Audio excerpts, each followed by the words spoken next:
Bismillahirrahmanirrahim. Makalah tentang hukum berzakat via internet, ATM, dan SMS. Kalau saya baca di halaman terakhir, makalah ini menghukumi bahwa zakat yang disalurkan melalui internet atau ATM atau SMS hukumnya diperbolehkan, ya, dengan beberapa pertimbangan. Yang pertama adalah mekanisme pembayaran online harus memastikan transaksi yang aman dan dapat dipertanggungjawabkan. 2. Institusi yang mengelola dana zakat harus terpercaya. Umat muslim harus memastikan bahwa dana yang mereka sumbangkan akan digunakan dengan benar sesuai dengan hukum syariah. 3. Penggunaan platform atau aplikasi pembayaran online harus sesuai dengan prinsip-prinsip Islam, termasuk menghindari riba dan aktivitas yang bertentangan dengan nilai agama. Pertanyaannya satu, ini termasuk statement dari ulama atau dari khalayak umum atau dari orang biasa? Kalau memang ini adalah pernyataan dari ulama, mungkin nanti bisa dicantumkan ini diambil dari kitab apa, referensinya apa, ya. Karena zakat itu dalam urusan niat itu masih ada perselisihan. Lah, niat zakat itu apakah qoblat daf'i atau ba'dad daf'i atau indad daf'i? Niat zakat itu sebelum menyerahkan zakat itu atau indad daf'i ketika menyerahkan itu atau ba'dad daf'i setelah menyerahkan itu. Lah, proses kita ketika menyalurkan zakat, misalkan zakat yang dikimah atau zakat yang diwakilkan, kita anggap saja ini adalah wakalah. Artinya saya menyalurkan uang, kemudian nanti jasanya dirupakan beras kalau zakat fitrah. Kalau memang itu harus wajib dikimah, ya harus dikimah, yaitu berupa uang. Ketika kita ini mentransfer, entah itu di bank atau melalui aplikasi, itu apakah harus ada niat? Kalau kita ini niatnya pas mentransfer, tentu itu bukan indad daf'i, itu adalah qoblat daf'i, sebelum diterima oleh mustahik. Karena yang namanya menyalurkan zakat melalui aplikasi itu pasti dia kadang melalui dulu, ya, kadang langsung dari yang diterima. Tapi kadang-kadang dia kan belum tahu kalau tidak buka atau tidak dikasih buktinya. Ya kan? Orang kan nggak tahu. Ya. Makanya saya itu menanyakan apakah zakat itu niatnya harus qoblat daf'i, indad daf'i, atau ba'dad daf'i setelah menyerahkan. Itu yang pertama yang harus kita kaji. Ya, yang harus kita kaji itu. Sehingga nanti ketika ini hukumnya mutlak diperbolehkan, maka tidak masalah baik itu diserahkan qoblat daf'i, indad daf'i, atau ba'dad daf'i. Kemudian yang kedua, dalam transaksi seperti ini boleh enggak? Kalau memang boleh, dia masuk akad apa? Ketika kita menyalurkan zakat melalui bank, melalui internet, melalui ATM, melalui SMS, itu loh, maksudnya ke dalam akad apa? Ya. Oke, kalau tadi ada syarat pembayaran online harus sesuai dengan prinsip-prinsip Islam, termasuk menghindari riba. Ya. Menghindari riba. Riba itu biasanya kaitannya dengan hutang. Kaitannya dengan hutang. Ini pembayaran atau transfer itu aja. Yang jelas transfer itu kalau di bank pasti ada cashnya itu, ya. pasti ada pajaknya lah. Di aplikasi pun juga begitu, kecuali dia sama banknya. Ya. Tetapi yang banyak terjadi itu nggak langsung. Artinya zakat itu yang berupa uang kemudian disalurkan ke bank. Bank itu disalurkan ke layanan dulu. Kelayanan pendistribusian zakat. Misalkan di mana lah, di Bazis atau apa. Di sana terkumpul seperti itu. Rata-rata kan begitu bank itu. Aplikasi mobile BSI atau BRI itu kan dia mempromosikan barang siapa yang ingin mendonasikan atau berzakat, beramal itu salurkan ke nomor sekian. Kan gak langsung ke mustahiknya, tapi disalurkan ke lembaga dulu. Baru ke setelah dari lembaga disampaikan pada mustahiknya. Itu. Nah, nanti mustahik itu yang menerima apakah dia harus tahu siapa yang memberi. Itu yang sebenarnya harus dikaji dalam masalah ini. Zakat via internet, via itu. Ya. Nanti sampai ngelambrak nang ini zakat padi bagaimana, zakat anu bagaimana. Ya oke lah, itu sebagai bentuk apresiasi kalian lah untuk menanggapi materi ini itu. Ya. Dalam masalah padi kita sudah jelas bahwa ukuran 5 wasak.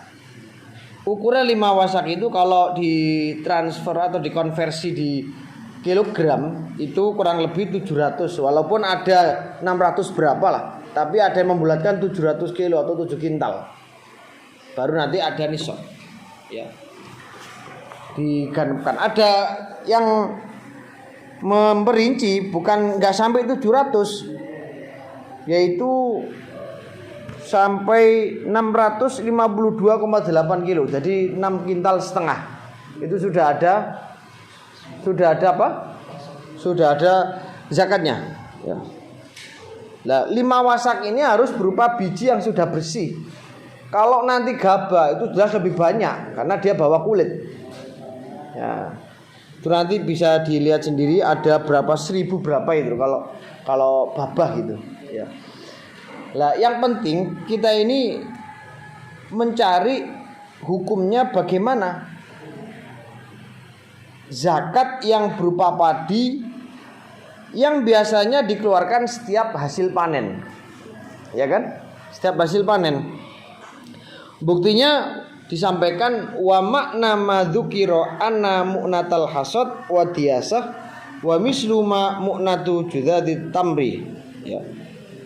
Ini pembahasan zakat yang dikeluarkan setiap hasil panen itu diambil dari hasil kotor. Misalkan begini, mulai dari awal sampai yang terakhir, sampean merawat tanaman itu ya, pupuknya, obatnya, vitaminnya dan seterusnya. Itu ternyata di dalam penghitungan zakat gak dihitung semuanya. Jadi pupuk, vitamin, obat itu gak dihitung semuanya. Ya, kecuali air. Air kalau nanti dengan diesel baru zakatnya 5%. Ya kan? Tapi kalau diairi dengan hujan berapa? 10%. Karena air itu adalah satu-satunya kebutuhan primer bagi tanaman. Untuk pupuk, obat, vitamin itu sekunder. Makanya dikatakan bahwa anna mu'natal hasad wa diyasa wa misluhuma mu'natu judadit tamri. Ya. Jadi yang dimaksud itu adalah zakat tersebut harus diambil dari hasil kotor, bukan dari kemudian dipotong dari ini biaya pupuk. Ini ndak bisa. Pokoknya di situ misalkan panen berapa sak, 7 sak misalkan, berarti dia ada nisabnya, sudah ada nisabnya. Maka nggak perlu dihitung, pupuknya nggak boleh dihitung, karena pupuk itu bukan sesuatu yang wajib untuk dibutuhkan oleh air.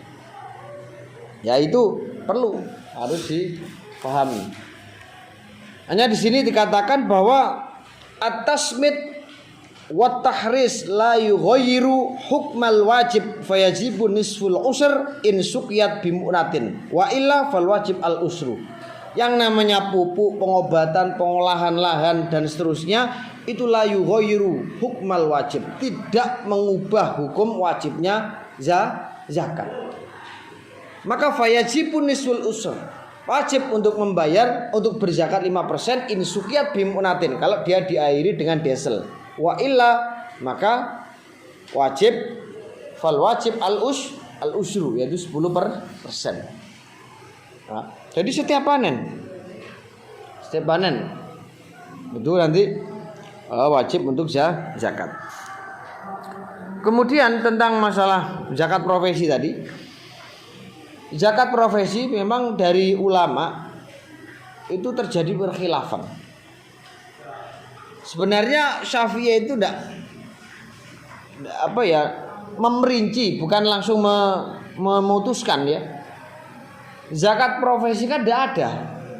Di dalam macam-macam zakat kan tidak ada. Zakat ada dua, zakatul fitri wa zakatul mal.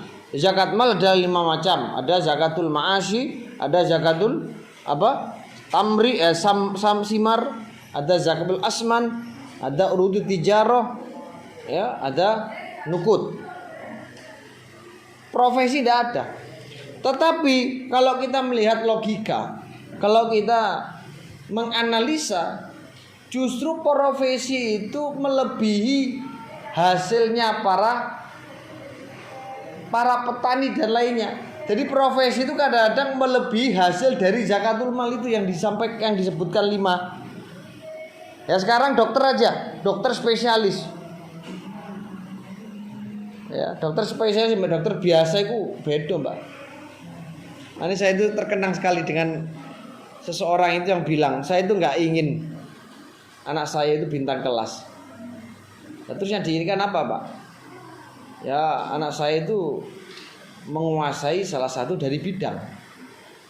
Coba, anak yang bintang kelas, anak yang pinter itu, juara 1 terus bintang kelas dia, itu kan rata-rata nilainya baik semua kan pelajarannya. Tapi saya yakin dari sekian banyak mata pelajaran itu tidak ada yang menguasai 100%. Jadi mungkin 10%, ada yang 20%, 30%, sampai 80%. Tapi kalau ada anak yang menguasai salah satu bidang, itu pasti bisa dipastikan 100% dia menguasai.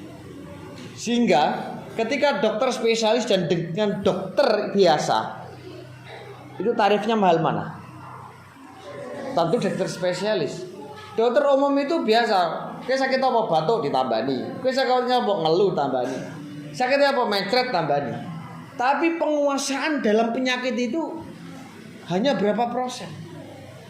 Tapi kalau ada dokter itu spesialis, misalkan spesialis kandungan SPOG, Anda mengeluhkan apapun dalam masalah kandungan dijawab ya. Tapi kalau dokter umum ketika batuknya sudah stadium berapa lah, dia pasti akan menyerahkan pada dokter spesialis dalam. Ya tak? Dia memang bisa, tapi persentasenya nggak bisa melebihi ke spesialis dokter. Makanya dokter spesialis itu tarifnya mahal. Ya, sekali periksa bisa menerima 3-5 juta. Sekali periksa, padahal mek ngetul-ngetul tok.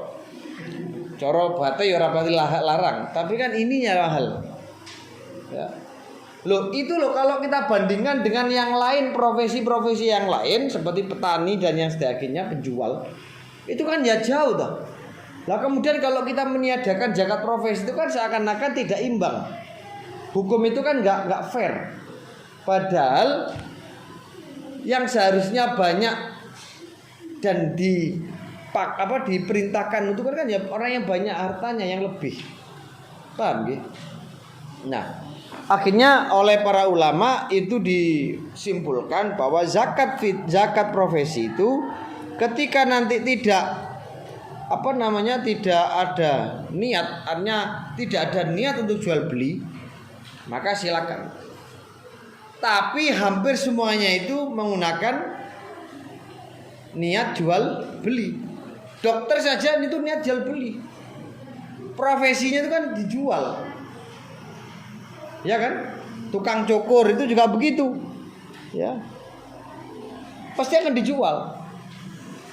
Tapi misalkan ada profesi yang tidak dijual, tidak ada niat untuk qasdut tijarah, ya tidak masalah. Tapi ada tak orang yang itu nggak diniati dagang itu, ya. Contoh begini, faida ajaro nafsahu bi iwadin bi qasdit tijarah soro dzalikal iwad malu tijarah, ya maka itu dinamakan barang dagangan. Contoh gini, faida ajaro nafsahu, ketika ada orang ingin menyewakan dirinya, Pak saya ingin menawarkan jasa saya, faida ajaro nafsahu bi iwadin, nanti saya minta imbalan sekian, bikos ditijaroh, dengan tujuan untuk dagang, soro dzalikal iwad malat tijaroh, maka harta yang dihasilkan itu menjadi barang dagangan. Dokter aja ketika nggak kamu kasih, dokter itu ketika nggak kalian kasih, mau nggak dia? Dok, ikhlas saja dok ya, nggak perlu. Kan nggak mungkin. Pasti dia bikos ditijaroh, dia itu niatnya ya dagang. Ya, dagang jasanya itu, dagang jasanya. Tukang cukur kan begitu, kue mari cukur langsung bablas mulai. Seneni dagang, seneni karena dia itu menjual jasa, ya kan? Dia itu memperdagangkan jasanya, itu diperdagangkan, diperjualbelikan. Lapa bali dokter, ya toh dokter, kue melbuai kakek administrasi kok, kurang dokter itu loh ditarik sembarang kali. Apa mana dokter gak bayar? Oh jelas, makanya zakat profesi yang seperti itu hukumnya wajib zakat yang disetarakan dengan nisabnya emas dan perak. Paham nggih? Itu seperti itu. Ada pertanyaan, zakat tidak memiliki utang. Sahkah zakat seorang yang memiliki utang untuk membayar zakat? Saya contohkan ya. Ada orang yang melarat, ada orang yang miskin banget, yang seharusnya dia tidak wajib membayar zakat, tetapi dia berkeinginan untuk mengeluarkan zakat. Dia pakai siasat. Dua orang ini, iku padha gak duwe ini. Mari ngono wong iki mbutang bopo zakat. Jeneng utang kan sudah milik kita toh. Dia zakat kepada B. B iki yo gandhe pisan. Wes tak aku ya kepin zakat dibalekno maneh. Itu boleh. Gambaran seperti itu boleh. Misalkan ada si A dan B itu gak punya, sama-sama gak punya. Dia menerima zakat. A itu memberi zakat kepada B. B kemudian zakat kepada si A. Boleh. Jadi zakat itu tetap hukumnya sah meskipun dia itu tidak berkewajiban mengeluarkan zakat. Sama seperti haji. Haji kan ketika belum istitoah, itu kan tidak wajib haji. Tapi ketika dia itu melalui bank, sahkah hajinya? Sah hajinya. Hanya saja belum ada tuntutan wajib, tapi hajinya tetap sah. Prinsip-prinsip Islam dalam pembayaran zakat online. Bagaimana prinsip-prinsip dalam menentukan aplikasi zakat online? Nah ini saya bahas ya. Yang menjadi masalah itu, yang paling penting adalah keberadaan niat itu. Hanya niat itu nanti harus di qobla daf'i, indan daf'i, atau di ba'da daf'i, sebelum penyerahan zakat, atau ketika penyerahan zakat, atau setelah menerimakan zakat. Nah, ada pertanyaan, bagaimana hukum pembayaran zakat via internet, ATM, dan SMS?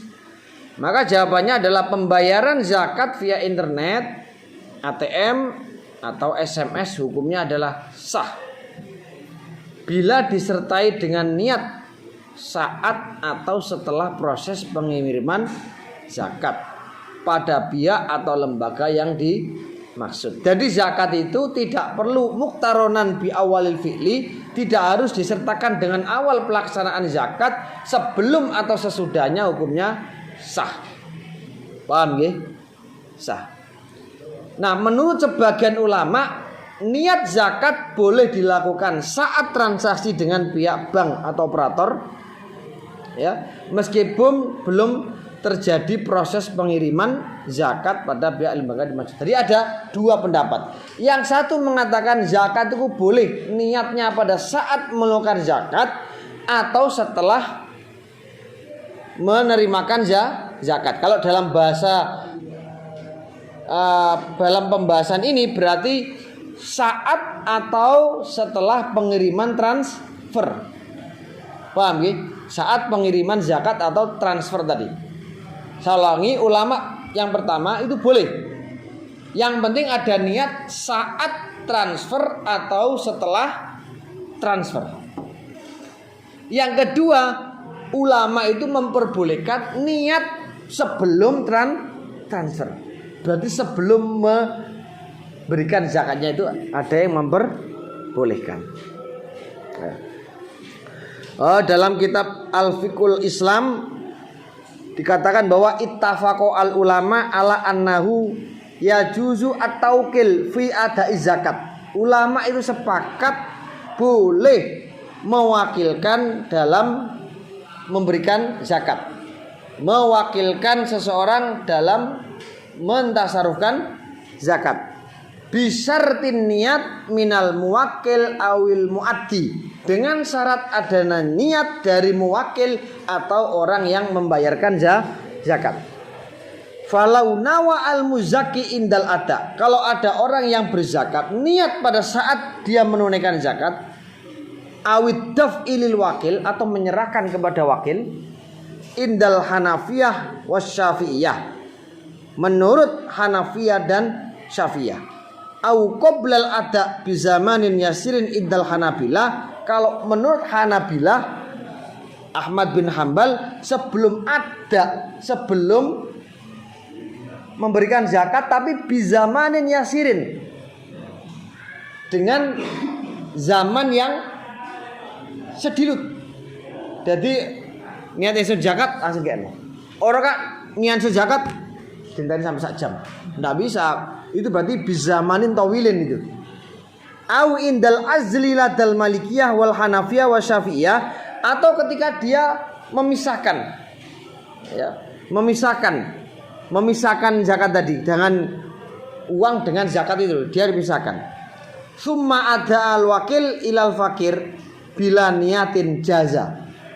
Kemudian dia menyampaikan kepada wakil, pada orang fakir, bila niatin jaza, maka hukumnya adalah boleh. Paham ya?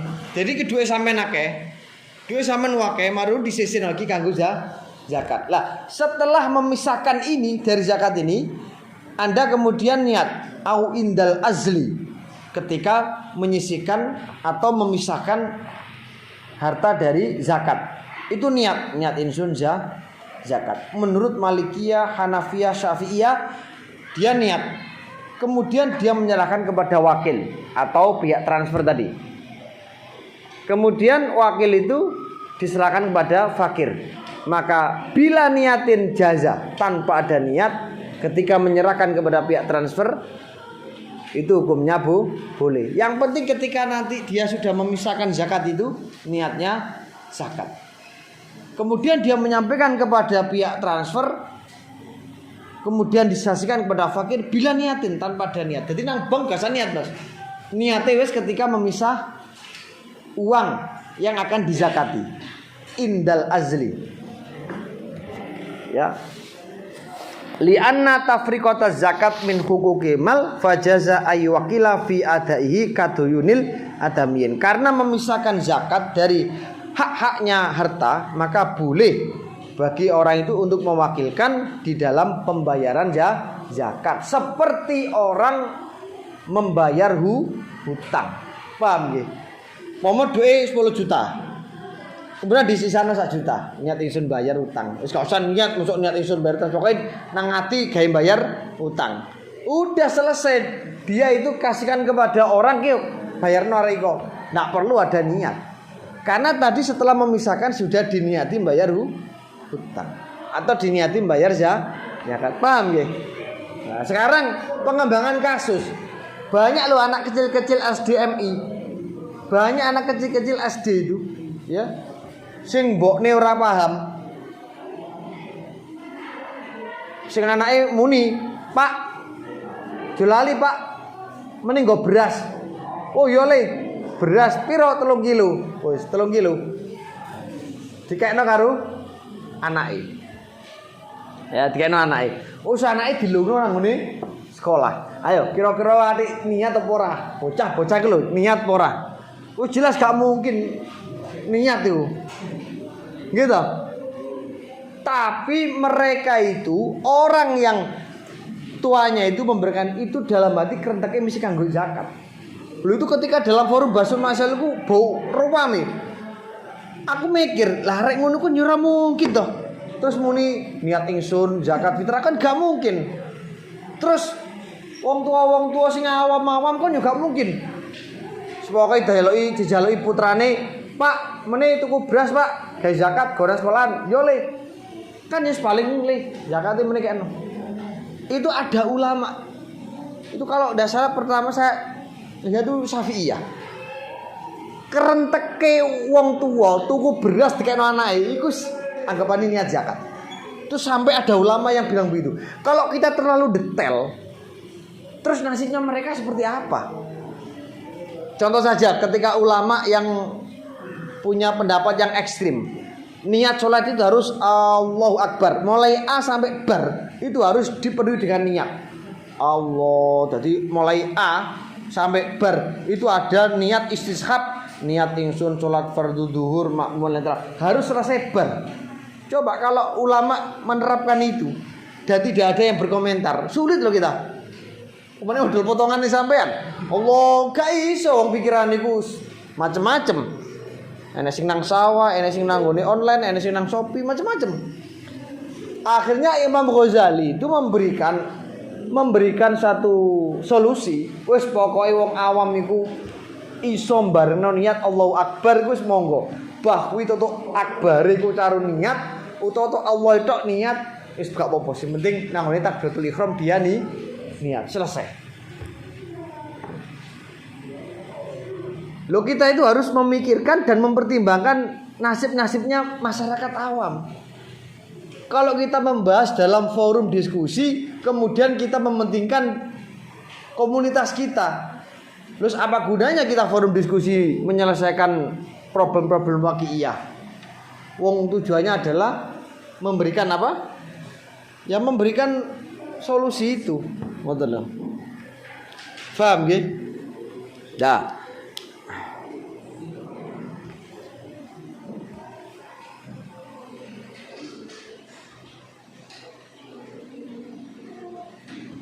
Nah, kemudian yang terakhir tadi apa? Zakat nabat loh. Nabit itu perkara sing nyukulake kok. Nyukul. Ya bener perkara sing cukul ya cuma nabat kan ya jamake.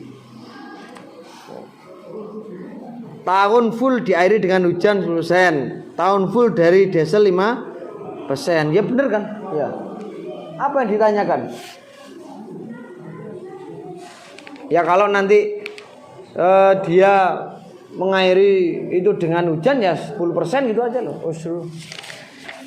Ya, paham ya? Jadi urusan zakat itu jangan diremehkan. Karena zakat itu tujuannya adalah untuk membersihkan harta kita, membersihkan jiwa kita. Ya, itu yang penting. Jangan kemudian kita tunda-tunda. Apalagi sampai tidak mau mengeluarkan zakat. Waduh, wong orang saja yang sebenarnya uangnya nggak sampai 1 nisab, itu kadang-kadang dia ikhtiyat hati-hati untuk berzakat. Ya supaya hartanya itu bisa bersih dari kotoran-kotoran yang ada dalam harta dan jiwa kita kok. Mane wong Jawa iku sifat ngati-ngati ini ku temenanan. Kalau aku nanti tanglet, Pak jenengan niku cara diitung gak pat gurung wayahe zakat duwe sakmono. Apa sile? Apa salah itu lele? Zakati bondone awake dhewe, nyambut gawene awake dhewe. Yo awake dhewe apa ngarep-ngarep keberkahane. Rek anjene zakate gak sah yo tak niati sedekah. Nah, beres to. Lho ngono lho. Jadi digawe gampang ae. Hanya saya itu pengen banget itu ya, tapi sampai sekarang masih belum terrealisasi. Di kampus itu kalau bisa ada kajian-kajian tafsir, ada kajian-kajian kaidah fikih, ada kajian-kajian waqi'iyah, itu insya Allah banyak mahasiswa itu yang antusias karena bersentuhan betul dengan masyarakat dan dirinya sendiri, sehingga bisa ditanyakan tafsir ini bagaimana, kaidah ini seperti apa, boleh nggak diterapkan dalam permasalahan ini. Itu sebenarnya penting. Nah, kadang-kadang kita ini masih bahas bisnis saja, ya, bisnis, kurikulum dan seterusnya. Kurikulum itu alatnya saja, jembatannya saja, tapi yang terpenting itu ilmunya kita, cara mentransfer ilmu itu yang paling penting. Paham ya? Itu paling penting. Percuma dengan berbagai macam pengembangan model dan seterusnya, tapi bocah tetap goblok yo, kan yo eman loh. Jadi yang terpenting belajar itu adalah bagaimana seorang pelajar, mahasiswa, murid itu mudah menerima apa yang disampaikan oleh guru. Itu titik. Makanya zaman biyen iku sampean delok sekolah kan gak aneh-aneh ta. Gak aneh-aneh biasa, tapi sampean delok dadine, ya sudah dadi presiden, ya dadi menteri. Iku padahal didikan biasa itu. Makanya yang paling penting itu adalah dalam belajar itu dua, mencari ridho Allah dan menghilangkan kebodohan. Itu saja, selesai. Ya. Kalau kita ini belajar niatnya itu macam-macam, istirok dengan yang lain, ya. Mahasiswa kuliah, orang golek ilmu tok, golek pacar. Lah iku wis ngarai ruwet iki. Nggih.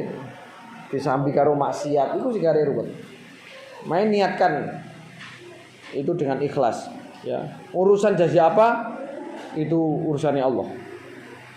Ya, itu nggih. Saya aja dulu enggak pernah punya cita-cita jadi dosen, tapi kenapa? Ya itu memang supres dari Allah. Karena ada ikhtiar.